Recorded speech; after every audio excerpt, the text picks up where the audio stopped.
Ce monsieur, c'est monsieur Payen. Il a passé toute sa vie à Athis-Mons. Il est né en 1914, il est mort en 2004. Et c'est lui qui, à 21 ans, a conçu le premier avion AN Delta qui évolue au monde. Ceci en est une réplique. Alors, monsieur Payen voulait démontrer aux ingénieurs aéronautiques de l'époque que l'aile Delta pouvait voler. Parce que les ingénieurs pensaient impossible, parce que les avions de l'époque c'était du bois d'étoile, donc très léger, mais avec un moteur très lourd à l'avant. Donc les ingénieurs pensaient que si l'avion décollait, il piquerait du nez tout de suite parce qu'il n'y a pas de portance à l'avant de l'aile Delta. C'est pour ça que M. Payen a rajouté les petites ailes à l'avant pour supporter le poids du moteur et équilibrer l'appareil. Ce qui fait que non seulement il a démontré que l'aile Delta pouvait voler, mais en plus il a introduit l'idée du plan canard qu'on retrouve sur des avions beaucoup plus modernes comme le Rafale maintenant. L'original de cet avion a été détruit pendant la guerre. Ceci, c'est une réplique que M. Payen a fait exactement à l'identique. Mais pendant la guerre, il y a eu des recherches sur l'aviation en réaction. Et en 1953, M. Payen a conçu ce petit avion-là, le Cathy, premier avion à réaction à un Delta français. L'original se trouve au musée du Bourget dans la salle des prototypes. Là aussi, c'est un petit avion, 5 mètres sur 5.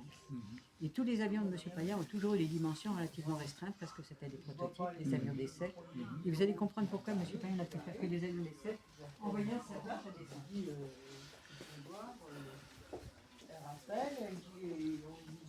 Ah mais vous inquiétez pas. Quand on voit les dessins de M. Payen, déjà pour nous, ça semble un peu futuriste.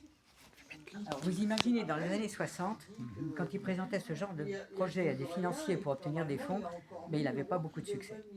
Ça, c'est son principal problème, c'est d'être un peu trop en avance sur son temps, en plus du problème de tous les inventeurs. Alors attendez, je vais rattraper les gens qui s'en vont. On n'a pas les moyens.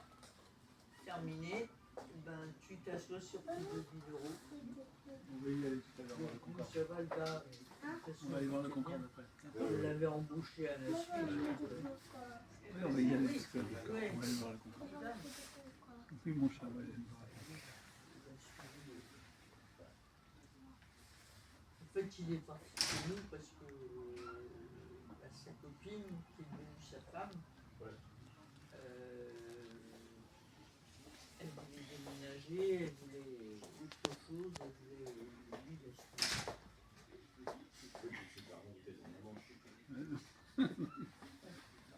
Apparemment, tu aimes les avions?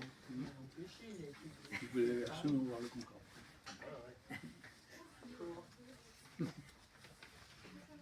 Voilà, donc, vraiment le gros problème de M. Payen, c'est d'être en avance sur son temps. En plus du problème de tous les inventeurs, c'est-à-dire que quand ils concevaient un équipement pour les avions, tant que c'était protégé par un brevet, ça n'intéressait personne, et que ça tombait dans le domaine public, ça devenait beaucoup plus intéressant. C'est comme ça que sur le Cathy, il avait conçu une gouverne de direction particulière. Cette partie-là. Normalement, c'est une pièce métallique qui pivote un peu comme un gouvernail pour diriger l'avion. M. Payen l'a fait en deux parties, qui permettait de l'ouvrir comme ça, à l'arrière, pour servir d'aérofrein. Ça, c'est une idée qui a été reprise beaucoup plus tard par la NASA pour les navettes spatiales.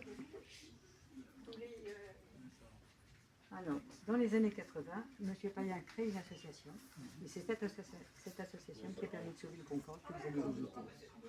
Ce Concorde, c'est le 4e qui a été construit. Vous avez eu 2 prototypes. Bonjour. Donc je vais recommencer l'histoire de ce Concorde. Donc, ce Concorde, c'est le 4e qui a été construit. Il y a eu 2 prototypes, un français, un anglais, 2 pré-séries, un anglais, un français. Celui-ci, c'est le 2e pré-série, c'est celui qui a fait les derniers vols d'essai, c'est celui qui a fait la première transatlantique, le 26 septembre 1976. C'est aussi le premier qui a les dimensions extérieures exactes des Concorde commerciaux. Par contre, à l'intérieur, il n'a jamais été conçu comme un avion commercial. La cabine avant était occupée par le pupitre pour les ingénieurs de vol qui suivaient les essais. Et la cabine arrière, il y avait bien des sièges, mais il n'y en avait que 32. Et c'était des sièges en cuir très confortables avec coin salin, parce que c'était pour des passagers invités, des gens susceptibles de passer commande de Concorde. Donc il convenait de les bichonner particulièrement. Alors, cet avion, malheureusement, il commence à voler en 73. 73, c'est pas une bonne année pour Concorde, première grande crise pétrolière. Et Concorde est très gourmand. De plus, les États-Unis n'ayant pas réussi à faire leur propre avion supersonique, ben la FAA interdit tout simplement le survol des États-Unis en supersonique. Résultat, vous aviez 16 compagnies qui avaient passé commande de Concorde. Oui. Sur ces 16 compagnies, vous aviez 7 compagnies américaines qui voulaient simplement traverser les États-Unis à Concorde. Avec l'interdiction de la FAA, ils ne peuvent plus. Donc ils annulent leur commande. Les compagnies asiatiques traversaient le Pacifique, puis les États-Unis pour arriver à New York. Ils ont pris, ils avaient les commandes. Plus de 3 compagnies qui ont mis parce que le carburant est devenu trop onéreux. Résultat, alors que pendant toutes les études de mise au point de Concorde, on avait évalué qu'avec 200 avions construits et le programme était rentable. Quand on arrive au 20e Concorde construit, on se rend compte qu'il n'y a plus d'acheteurs. Donc on arrête la production. Donc évidemment, passer de 200 à 100, ça rend donc en fait, le programme Concorde, il a été continué dès l'origine. Cet avion, il va quand même faire les derniers essais qui ont été prévus. Il va commencer par faire des essais d'atterrissage et décollage en altitude. Parce que plus on monte, moins il y a l'oxygène. Bonjour, je vous reprendrai le début de la visite après. Donc cet avion, il va faire les derniers essais, les derniers vols d'essai. Donc il commence par faire des essais d'atterrissage et décollage en altitude. Parce que plus on monte, moins il y a l'oxygène. Il faut savoir si les réacteurs vont fonctionner correctement. Donc, on organise donc pour cela des tournées en Amérique du Sud. C'est là où on trouve les aéroports les plus élevés du monde. Et tout se passe impeccablement. Et c'est en rentrant d'une de ces tournées qu'il va se poser à Washington et faire Washington-Orly en 3h33 minutes. Un autre jour, il quitte Boston en même temps qu'un 747 quitte Paris pour Boston. Le Concorde va à Paris, il décharge 32 passagers, il fait du fuel, il repart à Boston, il se pose 12 minutes avant 747. C'est ce qui en faisait un avion en fait idéal pour les hommes d'affaires, parce qu'ils partaient à 10h de Paris. Avec le décalage horaire, ils étaient à 8h à New York. Ils avaient toute la journée de travail à New York et ils pouvaient rentrer par le route du soir. Donc cet avion, il va multiplier les essais, toujours dans les conditions extrêmes, pour voir jusqu'où on pouvait aller avec Concorde. Il va faire des essais au Sahara pour voir si par grande chaleur tout fonctionne correctement. Puis il va faire des essais par grand froid. Il part en Alaska au mois de février. Il reste 8 jours dans la neige par moins 40 degrés.